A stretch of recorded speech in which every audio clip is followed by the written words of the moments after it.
UKV, let's come together to learn. Features to facilitate cloning into vectors. वो सारे features जो कि cloning vectors की क्लोनिंग को हेल्प करते हैं, फैसिलिटेट करते हैं, वो क्या क्या कारण होंगे, वो वेक्टर्स के अंदर ऐसे कौन सी खूबियां हैं, ऐसी कौन सी फीचर्स होंगे जो कि क्लोनिंग करने में मदद करेंगे। तो सबसे पहला होता है origin of replication, ori. Origin of replication is important characteristics of a vector. किसी भी वेक्टर के ये इम्पॉर्टेंट कैरेक्टरिस्टिक है, ये फीचर है। सेकंड, वेक्टर के पास सेलेक्टेबल मार्कर होने चाहिए। थर्ड, उसके पास एक क्लोनिंग साइट होनी चाहिए। फोर्थ, वेक्टर्स जो कि क्लोनिंग जीन्स के लिए होता है, vectors for cloning genes in plants and animals, ये इन प्लांट और एनिमल दोनों के लिए क्लोन कर सकता है। ठीक है, अब हम देखते हैं इनको इंडिविजुअली, एक एक टॉपिक को। सबसे पहले हमारा आता है ओरी या ओराई, ओरिजिन ऑफ रेप्लिकेशन। एक्चुअली ये ओरिजिन ऑफ रेप्लिकेशन होता क्या है? ये एक सीक्वेंस होता है डीएनए का जहाँ से रेप्लिकेशन स्टार्ट करता है या इनिशिएट करता है। ये हम जब चैप्टर 6 में रेप्लिकेशन पढ़ रहे थे तो वहाँ भी ये नाम आया था, origin of replication, that means ori. हमारा वो सीक्वेंस जहाँ से रेप्लिकेशन स्टार्ट होता है उसे हम ओराई कहते हैं।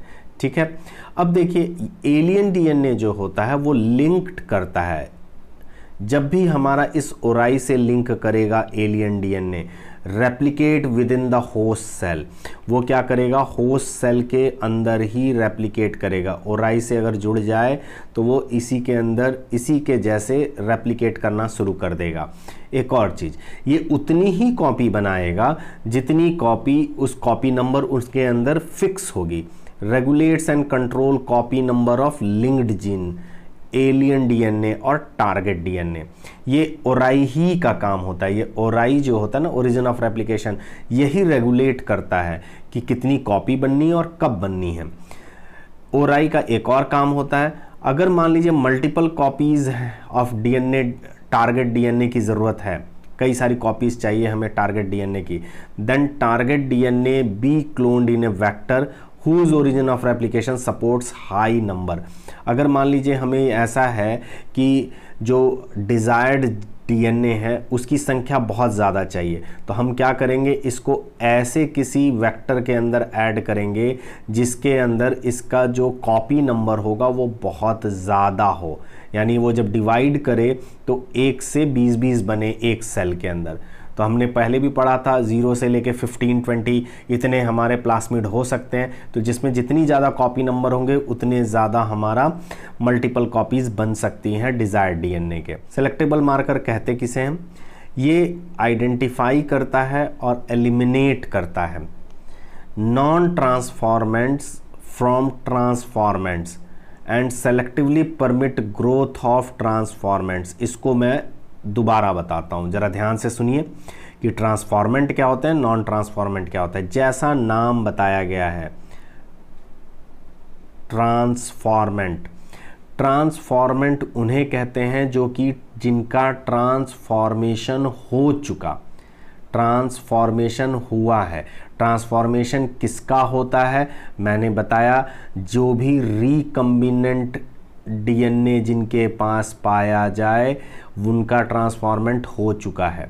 ठीक है, तो सेलेक्टेबल मार्कर एक डीएनए का सीक्वेंस है जो कि रिकम्बिनेंट डीएनए वाले यानी ट्रांसफॉर्मेंट्स को नॉन ट्रांसफॉर्मेंट से डिफरेंशिएट करता है, अलग करता है। सेलेक्टेबल मार्कर देखेंगे अभी, ये रिकम्बिनेंट डीएनए पाया जाए तो उसे ट्रांसफॉर्मेंट कहते हैं, और ट्रांसफॉर्मेंट को नॉन ट्रांसफॉर्मेंट से अलग करने का काम किसका है? सेलेक्टेबल मार्कर का है। और ये परमिट करता है ग्रोथ ऑफ ट्रांसफॉर्मेंट को, यानी नॉन ट्रांसफॉर्मेंट को रोकता है और ट्रांसफॉर्मेंट के ग्रोथ को बढ़ावा देता है। देखिए ट्रांसफॉर्मेशन क्या होता है? It is a procedure through which RNA introduced into host bacterium change in phenotype. सीधी सी चीज़ है, जब किसी भी एक ऑर्गेनिज्म में, होस्ट में रिकम्बिनेंट डीएनए आएगा, जब रिकम्बिनेंट डीएनए आएगा यानी मिक्स किया हुआ डीएनए आएगा, तो उससे हमारा आरएनए भी बनेगा और ये जो आरएनए बनेगा ये भी रिकम्बिनेंट आरएनए बनेगा, यानी रिकम्बिनेंट मतलब चेंज्ड आरएनए बनेगा, और इन चेंज्ड आरएनए से अब एंजाइम बनेगा या प्रोटीन बनेगा, और ये जो एंजाइम या प्रोटीन है ये अलग होंगे, और ये जो अलग होंगे यही डिफरेंशिएट करता है, और इसी प्रोसेस को कहते हैं ट्रांसफॉर्मेशन। ट्रांसफॉर्मेशन मतलब अपने रूप को बदल लेना।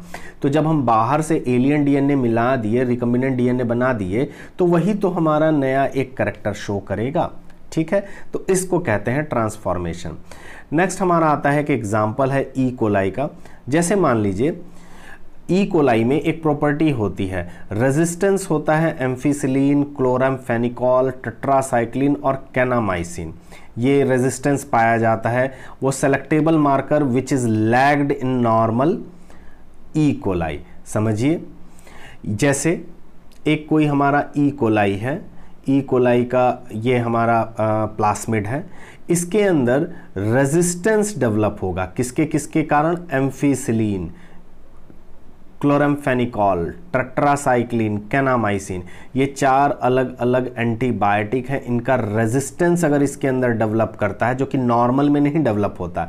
नॉर्मल में तो जैसे ही ये 4 एंटीबायोटिक डालेंगे ई कोलाई की डेथ हो जाएगी, ग्रो नहीं कर पाएगा। लेकिन एम्फिसिलिन रेजिस्टेंट हो जाए, क्लोरामफेनिकॉल रेजिस्टेंट, टेट्रासाइक्लिन रेजिस्टेंट या कैनामाइसिन रेजिस्टेंट, ये प्रॉपर्टी इनके डीएनए में चेंज करके पाई जा सकती है।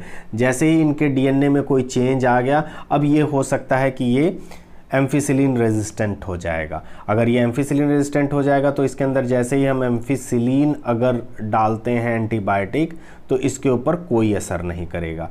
ठीक है, तो ये जो है gene, ampicillin resistant gene, chloramphenicol, tetracycline, kanamycin, ये सब सेलेक्टेबल मार्कर कहे जाते हैं।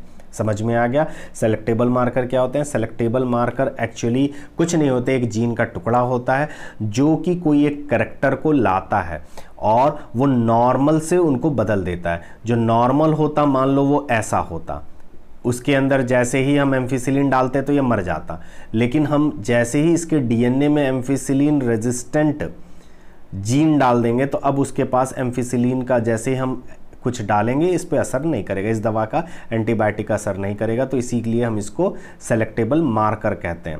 थर्ड हमारा जो पॉइंट आता है वो आता है क्लोनिंग साइट्स। वेक्टर के अंदर कुछ रीजन्स होते हैं जहां पर टारगेट डीएनए को लाइगेट कराया जाता है। मतलब ये मान लो कोई डीएनए है, डीएनए का ड्यूप्लेक्स है, लेट करिए हम किसी एक जगह पे डीएनए को जोड़ रहे हैं, यहाँ पर फॉरेन डीएनए को यहाँ जोड़ दे रहे हैं। ठीक है, तो जिस जगह भी जोड़ेंगे लाइगेशन कहा जाता है, उसको जोड़ने को कहते हैं लाइगेशन, टारगेट डीएनए का। तो वो जिस रीजन में हम जोड़ते हैं उस पॉइंट को कहते हैं क्लोनिंग साइट, और ये हमारा कॉमनली यूज्ड होता है, इनको हम आसानी से बनाया जाता है। स्पेसिफिक रेस्ट्रिक्शन एंडोन्यूक्लियस में पाया जाता है रिकॉग्निशन साइट्स, और रेस्ट्रिक्शन साइट्स भी कहा जाता है, जहाँ पर टारगेट डीएनए को हम जोड़ें। तो टारगेट डीएनए उसी जगह जुड़ेगा जहाँ से हम काट के कोई चीज़ निकाल सकें। जैसा समझिए, मैंने अभी बताया था, ये इससे पीछे अगर मान लीजिए यहाँ और यहाँ कट कर देंगे तो यहाँ हमारा ब्लंट एंड या स्टिकी एंड बन जाएगा। ये जो स्टिकी एंड है, अब इस जगह पे इसको कट कर कर हम इसकी जगह पे क्या कर सकते हैं, इसकी जगह पे ये ब्लू कलर का एक फॉरेन डीएनए लगा देंगे। ठीक है, तो इस तरीके से पहले कट किया, हटाया रेस्ट्रिक्शन साइट्स से, उसी को कहते हैं रिकॉग्निशन साइट्स, और उसकी जगह फॉरेन डीएनए को हमने, ये ब्लू कलर का फॉरेन डीएनए, इसको हमने ऐड कर दिया। ठीक है, एक सबसे कॉमन एग्जाम्पल हमारे जो सिलेबस में है वो है PBr322। ठीक है, ये जेनेटिकली इंजीनियर्ड प्लास्मिड है, ये ई कोलाई में वाइडली यूज़ किया जाता है, क्लोनिंग वेक्टर है। ये एम्फिसिलिन रेजिस्टेंट, ये ध्यान से देखिए AMPR लिखा हुआ है, यानी ampicillin resistant gene, tetracycline resistant gene TTR, और फिर इसी तरह के बाकी जो जीन्स हैं उनके लिए भी ये काम करता है। PBr322 के अंदर पाया जाता है। जो एम्फिसिलिन रेजिस्टेंट जीन है ये इनकोड करता है एम्फिसिलिन रेजिस्टेंट प्रोटीन को, टेट्रासाइक्लिन भी एनकोड करता है टेट्रासाइक्लिन रेजिस्टेंट प्रोटीन को, जिसके ऊपर टेट्रासाइक्लिन का असर नहीं होता है, और इनके पास कुछ स्पेसिफिक रिस्ट्रिक्शन साइट्स होते हैं जिनके अंदर रिस्ट्रिक्शन एंडोन्यूक्लियेज अटैक कर सकते हैं, जैसे BAM-H1, SAL1, HIND3, CLA1, EcoR1, PVU1, PVU2, PST1, इस तरीके से अलग अलग जो हैं उनके कारण इनका काम होता है। Presence of more than one recognition site with in vector will complicate gene cloning. सही बात है, अगर किसी भी वेक्टर के अंदर एक से ज़्यादा रिकॉग्निशन साइट हो गई जहाँ पर एंडोन्यूक्लियस आके अटैक करेंगे, वो ज़्यादा हो गए तो वो कॉम्प्लिकेट कर देगा। अब लाइगेशन ऑफ एलियन DNA, यानी जो जुड़ना है, किसको, एलियन DNA को जुड़ना है। जैसे मान लीजिए ये था, यहाँ जुड़ना है, यहाँ जुड़ना है, यहाँ से लेके यहाँ तक में जुड़ना है एलियन DNA को, ठीक है, विद इन द वेक्टर। ये हमारा क्या होता है, इस तरह से किया जा सकता है जैसे हम किसी फॉरेन DNA को जोड़ना चाहते हैं, एलियन DNA को, तो रेस्ट्रिक्शन साइट पे ही जुड़ेगा वो। अब मान लीजिए इस जगह जुड़ रहा है तो यहाँ पर क्या होगा, कुछ ना कुछ एंटीबायोटिक रेजिस्टेंट जीन होंगे, ठीक है, पहले से ब्लू वाले में एंटीबायोटिक रेजिस्टेंट जीन होंगे। जब हम रेड वाला ला रहे हैं तो वो एंटीबायोटिक रेजिस्टेंट जीन जो था वो गायब हो गया, अब उसके अंदर वो खूबी नहीं रह गई, यानी अब हम एंटीबायोटिक डालें तो ये मर जाएगा, ठीक है। तो इसका मतलब क्या है, ये ट्रांसफॉर्मेंट्स था, ट्रांसफॉर्मेंट, अब जैसे ट्रांसफॉर्मेंट हुआ इसके अंदर हमने एंटीबायोटिक डाला तो इसकी डेथ हो गई। जो नॉन ट्रांसफॉर्मेंट था, जिसमें कोई चेंज नहीं हुआ था, उसके अंदर अगर हम एंटीबायोटिक डालते तो कोई असर नहीं होता, क्यों, क्योंकि उसके पास एंटीबायोटिक रेजिस्टेंट जीन पाया जाता है। क्लोनिंग साइट किसे कहते हैं, ये इनएक्टिवेट करता है उन जीन्स को जो कि ट्रांसफॉर्मेंट और नॉन ट्रांसफॉर्मेंट में डिफरेंस पैदा कर सके, ठीक है, यानी कि जिनको हम पहचान सकें कि ये ट्रांसफॉर्मेंट है या ये नॉन ट्रांसफॉर्मेंट है। देखिए अब आपको समझ में आएगा। ये एग्जाम्पल है PBR322 का, ठीक है। इस PBR322 में कुछ चीज़ें ध्यान से देखिए, आपको नज़र आ रहा होगा। एक मैंने ये लिखा है AMPR, ये है एम्फिसिलिन रेजिस्टेंट जीन। तो कहाँ से कहाँ तक एम्फिसिलिन रेजिस्टेंट जीन, यहाँ से लेके यहाँ तक, ठीक है। फिर है टेट्रासाइक्लिन रेजिस्टेंट जीन, यहाँ से लेके यहाँ तक। ये सब जीन हैं, ये नॉर्मल कंडीशंस में है, ठीक है। ये किस में है, नॉर्मल कंडीशंस में। एक तो यहाँ पाया जा रहा है, एक यहाँ पाया जा रहा है। मैंने बताया इन जीन्स के अंदर ही कई सारे रिकॉग्निशन साइट्स थे, जैसे BAM-H1 का, SAL1 का, PST1, PVU, EcoRI, इन समूह का जो नॉर्मल हमारा पाया जा रहा है रिकॉग्निशन साइट, वो यहाँ पर पाया जाता है। अब उसके बाद होता क्या है, जैसे ही हमने इसको चेंज किया, क्या चेंज किया, यहाँ पर कुछ कट लगा के हमने फॉरेन DNA ले आए। जैसे फॉरेन DNA लाएंगे, अब क्या होगा, ये जो खूबी थी इसकी टेट्रासाइक्लिन रेजिस्टेंट जीन की, वो ख़त्म हो गई। यानी अब हम इसमें टेट्रासाइक्लिन डालेंगे तो ये मर जाएगा, टेट्रासाइक्लिन रेजिस्टेंट जीन अब है ही नहीं इसके अंदर, ठीक। तो इसी चीज़ को ये एक्सप्लेन करता है ट्रांसफॉर्मेंट और नॉन ट्रांसफॉर्मेंट में डिफरेंस करने के लिए। If alien DNA is ligated at BAM-H1, यहाँ अगर मान लीजिए जोड़ दिया गया एलियन DNA, तो टेट्रासाइक्लिन रेजिस्टेंट जीन की जो प्रॉपर्टी थी वो ख़त्म हो जाएगी, लूज कर जाएगा इस रेजिस्टेंट अगेंस्ट टेट्रासाइक्लिन। अब क्या हो जाएगा, जैसे रेजिस्टेंट खत्म हो जाएगा तो अब ये जो ट्रांसफॉर्मेंट है वो मर जाएगा। तो ट्रांसफॉर्मेंट को हम आसानी से अलग कर सकते हैं, कि किसके अंदर चेंज हो चुका है उनको अलग करना है तो तुरंत आप टेट्रासाइक्लिन डाल दीजिए, ऐड कर दीजिए, तो ये मर जाएंगे सारे के सारे बैक्टीरिया, तो ठीक अलग कर सकते हैं।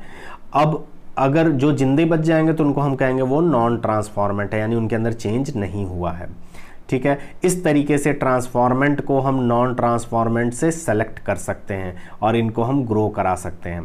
ट्रांसफॉर्मेंट्स जो कि ग्रो करेंगे ampicillin, growing in ampicillin, transfer to tetracycline medium, transformants can not grow. ये भी एक बड़ी अच्छी चीज़ है।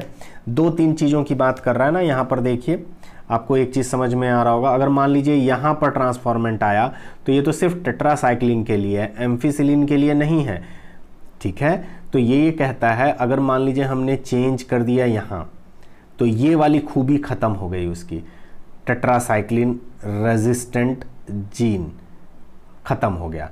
अब ये ऐसा ट्रांसफॉर्मेंट होगा जिसमें हम टेट्रासाइक्लिन जैसे भी ऐड करेंगे ये मर जाएगा, ठीक है। लेकिन इसी समय अगर हमने एम्फिसिलिन डाला, चूंकि एम्फिसिलिन रेजिस्टेंट तो है अभी, तो इस कारण से ये एम्फिसिलिन इसको मार नहीं सकता है। एक्चुअली बाहर से ऐड करते हैं और इनएक्टिवेट करते हैं ना, इसी प्रोसेस को हम इंसर्शन कहा जाता है। जैसे देखिए transformants growing in ampicillin, transformants growing in ampicillin transfer to tetracycline यहाँ तो ग्रो कर रहा है और इसे उठा के अगर यहाँ ट्रांसफर करें, medium transformants can not grow. ये मैंने बताया ट्रांसफॉर्मेंट्स क्यों नहीं ग्रो करेंगे, क्योंकि टेट्रासाइक्लिन रेजिस्टेंट प्रॉपर्टी इनकी खत्म हो गई है। और नॉन रिकम्बिनेंट्स को आसान से हम इस प्रोसेस को इंसर्शन कहते हैं। मतलब ध्यान से सुनिए, इंसर्शन का मतलब क्या हुआ? इंसर्शन, हमने इंसर्ट करके डीएनए सेगमेंट को इंसर्ट करके इसको इनएक्टिवेट बना दिया। ठीक है, क्यों? क्योंकि ये जैसे इंसर्ट किया हमने फॉरेन डीएनए को, तो फॉरेन डीएनए को इंसर्ट करने से ये क्या हो गया? एलियन डीएनए को इंसर्ट किया फॉरेन को, तो ये बन गया रिकम्बिनेंट, और रिकम्बिनेंट जो हो गया वो इनएक्टिव हो गया, क्योंकि इसके पास टेट्रासाइक्लिन रेजिस्टेंस की प्रॉपर्टी खत्म हो गई है। ठीक है, इस तरीके से हम और आगे बातें कर सकते हैं। सबसे पहला ये आता है selection of recombinants due to inactivation of antibiotics cumbersome process होता है। अगर हम रिकम्बिनेंट्स को सेलेक्ट करें इनएक्टिवेशन ऑफ एंटीबायोटिक, ये मुश्किल है, क्योंकि हमें मालूम है 2 साइमल्टेनियस प्लेटिंग करना होगा 2 अलग अलग एंटीबायोटिक्स के लिए। मतलब यहाँ एम्फिसिलिन रेजिस्टेंट है, यहाँ टेट्रासाइक्लिन रेजिस्टेंट है। सिर्फ यहाँ पर हमने चेंज किया तो ये टेट्रासाइक्लिन में तो नहीं ग्रो करेगा, लेकिन एम्फिसिलिन में ग्रो करेगा। तो हमको 2 अलग अलग पूरा प्लेटिंग करनी पड़ेगी, स्टडी करनी पड़ेगी, थोड़ा मुश्किल ये प्रोसेस होता है। इसीलिए सेलेक्टेबल मार्कर का एक अल्टरनेटिव मेथड निकाल लिया गया है। इसमें क्या किया जाता है, कलर वेरिएशन का देख लिया गया है कि कलर डालो, क्रोमोजेनिक सब्सटेंस को कलर जिसने दे दिया उसको बोल देंगे कि हाँ ये सेलेक्टेबल मार्कर के कारण इसके अंदर कलर आ गया। ये बहुत ही इंपॉर्टेंट है, ये इस साल आ सकता है आपके एग्ज़ाम्स में, ध्यान दीजिएगा। ये मोस्टली पूछा ही जाता है कि हम कैसे सेलेक्टेबल मार्कर क्या होता है और कैसे ये कलर के अकॉर्डिंग काम करते हैं। जैसे देखिए, जो रिकम्बिनेंट डीएनए सीक्वेंस होते हैं वो इंसर्ट किए जाते हैं sequence of enzyme beta galactosidase में। ध्यान दीजिए, recombinant DNA sequence is inserted with in coding sequence of enzyme beta galactosidase.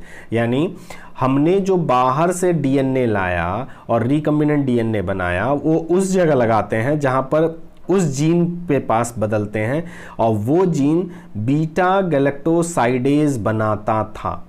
यानी बीटा गैलेक्टोसाइडेज क्या है? एक एंजाइम है, इसको एक जीन बनाता होगा। अब इसी जीन में चेंज कर दिया, अब जैसे ही इस जीन में चेंज कर दिया, अब इसकी ये प्रॉपर्टी नहीं रह गई कि ये बीटा गैलेक्टोसाइडेज बनाए। अब जब बीटा गैलेक्टोसाइडेज नहीं बनाएगा तो इसी को कहते हैं इनएक्टिवेशन ड्यू टू इंसर्शन। इसको बोलते हैं इंसर्शनल इनएक्टिवेशन। फॉरेन डीएनए के इंसर्ट करने के कारण बीटा गैलेक्टोसाइडेज नहीं बन रहा है, इसको कहते हैं इंसर्शनल इनएक्टिवेशन, यानी इंसर्ट करने के कारण इनएक्टिवेट हो जाना। अगर हमने मान लीजिए क्रोमोजोनिक सबस्ट्रेट रखा है, जैसे बीटा गैलेक्टोसाइडेज एक क्रोमोजेनिक सबस्ट्रेट है, वो ब्लू कलर देता है, ब्लू कलर्ड कॉलोनीज देता है। अगर bacteria with plasmid with no insert, मतलब कोई एक बैक्टीरिया की कॉलोनी डेवलप करे, ठीक है, और उसके अंदर कोई इंसर्ट ना हो, यानी ये नॉन रिकम्बिनेंट होंगे या ये नॉर्मल होंगे, ये शुरू के होंगे, नॉर्मल डीएनए है इसके अंदर, ठीक है। तो इस ई कोलाई को जब ग्रो करेंगे तो ये क्या करेगा, नॉर्मल है तो इसके अंदर बीटा गैलेक्टोसाइडेज बनेगा। जो बीटा गैलेक्टोसाइडेज एक क्रोमोजेनिक सबस्ट्रेट है, इसके कारण ब्लू कलर आएगा, ठीक, सीधा सा चीज़ है, जो डेवलप करेगा ब्लू कलर्ड कॉलोनीज डेवलप करेंगी। लेकिन जैसे ही हमने बात किया चेंज की, यानी यहाँ चेंज कर दिया, ठीक है, अब ये नॉन रिकम्बिनेंट नहीं है, ये अब रिकम्बिनेंट बन गया। अब ये क्या बन गया, रिकम्बिनेंट बन गया, यानी ट्रांसफॉर्मेंट बन गया। अब ये नॉर्मल नहीं है, ये क्या हो गया, ट्रांसफॉर्मेंट हो गया। क्यों? क्योंकि इसके अंदर फॉरेन डीएनए जुड़ गया। अब फॉरेन डीएनए जुड़ने से क्या हो गया, अब वो जो बीटा गैलेक्टोसाइडेज था ये इनएक्टिवेट हो जाएगा। इसका मतलब ये क्रोमोजेनिक सबस्ट्रेट अब ब्लू कलर नहीं देगा, और ये अब जो कलर देगा वो कोई कलर नहीं देगा, कोई कलर नहीं करेगा। ये इस तरीके से हम पहचान सकते हैं कि कौन सा इंसर्शनल इनएक्टिवेशन वाला है। यानी जो ब्लू कलर दिया उसको हम कह सकते हैं कि ये नॉन ट्रांसफॉर्मेंट है, यानी इनमें चेंज नहीं हुआ है, इनके अंदर कोई भी एलियन नहीं है, एलियन डीएनए नहीं है। ये ब्लू कलर जो दे रहा है, जो नो कलर प्रोवाइड करता है। नो कलर का मतलब है जिसके अंदर कोई कलर नहीं है, जो इस तरह का होगा उसे हम कहेंगे, जो भी नो कलर प्रोवाइड करेगा उसे हम कहेंगे ट्रांसफॉर्मेंट। मतलब इसके अंदर कुछ चेंज आया है, फॉरेन डीएनए ऐड हुआ है। ठीक है, इस तरीके से हम ब्लू और नो कलर में चेंज आसानी से कर सकते हैं बिना डेथ किए हुए। ये हमारा नॉन ट्रांसफॉर्मेंट और ट्रांसफॉर्मेंट में डिफरेंस पैदा कर सकता है, और यही काम होता है हमारा सेलेक्टेबल मार्कर का। आइडेंटिफाई की जा सकती है इनकी कॉलोनीज की। Please subscribe, like and share the channel.